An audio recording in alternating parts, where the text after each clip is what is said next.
Well, But it's not going to happen, is it, Kevin? I don't know. I'd like to see it voted. Thank you for your comment.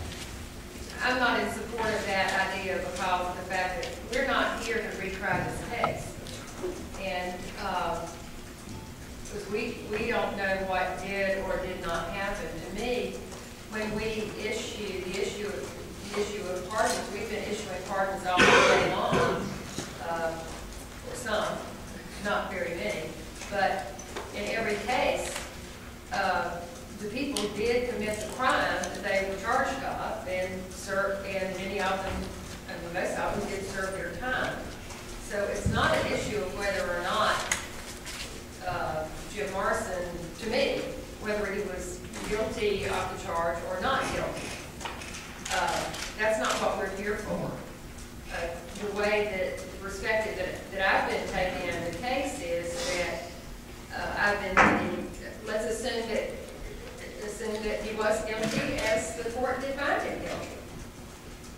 There is the issue of the appeal, as you so well explained. We don't, obviously there was some question there that he would have had the right to an appeal, and we don't know how that appeal would have come out. To me, I want to assume that the decision of the jury was correct, and that the court was correct, and the testimony was correct.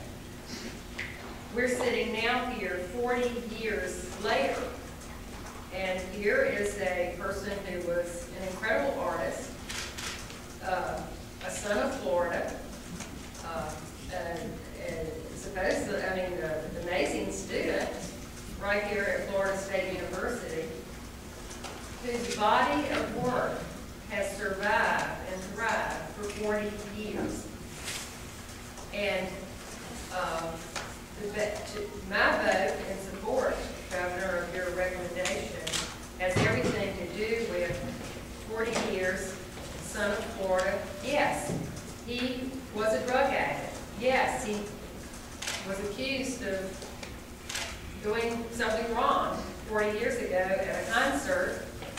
But I think that in any situation, we could very well have been sitting here 40 years after the death of someone who was this accomplished and this talented and agreed to acknowledge that and grant a pardon for the life of his work.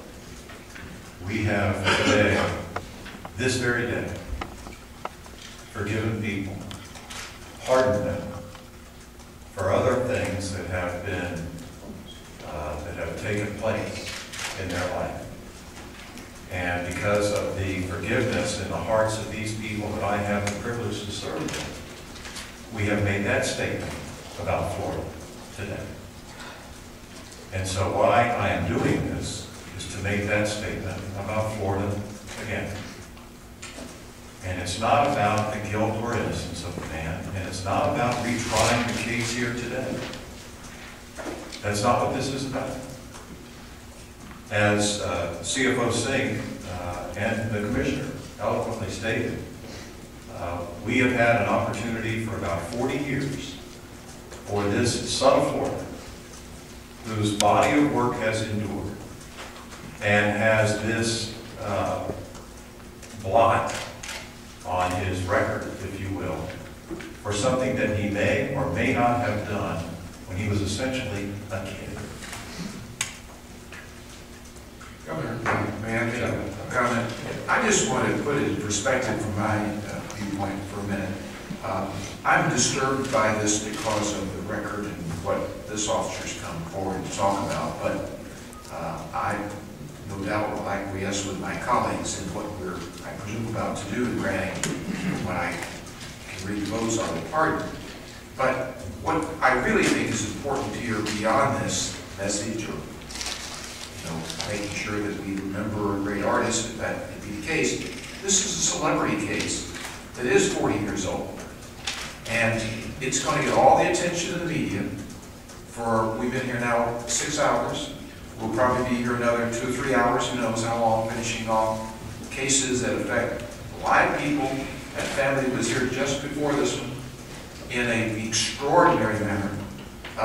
And I think the relevance of this case, while I understand there are a lot of fans of the Doors out there, There are a lot of people who, like the officer, are concerned about the message here because of alleged behavior, convicted behavior. This case is overshadowing, simply because of its celebrity status, the rest of what has gone on today and goes on often in other clemency hearings we have. And I just want it to be put in perspective. I want to put something on the record saying, and I do believe this, that no matter the notoriety, this is by far a lesser case in significance in terms of its impact on the lives of people and what we do here as a clemency board in the hours we sit than almost any other case, certainly any other case that we actually voted on today or will vote on. Thank you. Your point is very well taken, General, and I think it's somewhat ironic that the fact that this case, with the celebrity that is attendant to it, has drawn the attention that it has, and it surprised me initially when it did, will also make the point about those cases that may not get written about today. And you know, just because we're here on this one case, which is taking a lot less time than many others we've seen today, it will say how our state and this board feels about the issue of pardon and forgiveness at a time of year when that's pretty darn important. So with that, I'll renew my motion to grant a pardon to Mr. Morrison. And move to second. All in favor, please say aye. All opposed, please say no. No. It's unanimous, buddy.